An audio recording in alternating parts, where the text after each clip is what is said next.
ہمارے تلفظ یا الفاظ ٹھیک نہیں ہے، تلاوت ٹھیک نہیں، نماز ہوگی یا نہیں ہوگی؟ دیکھیں اس کی مثال ایسے ہی ہے کہ کسی بستی میں آگ لگی ہوئی ہو.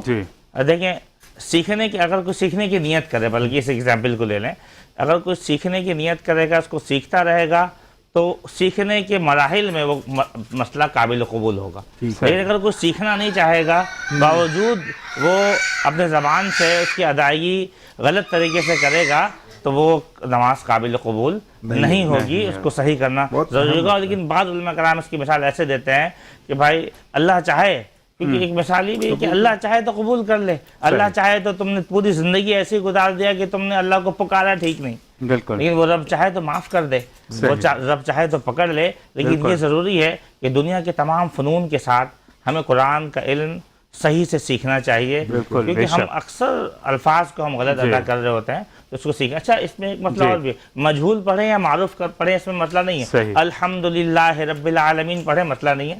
الحمدللہ رب العالمین پڑھیں، مسئلہ نہیں ہے.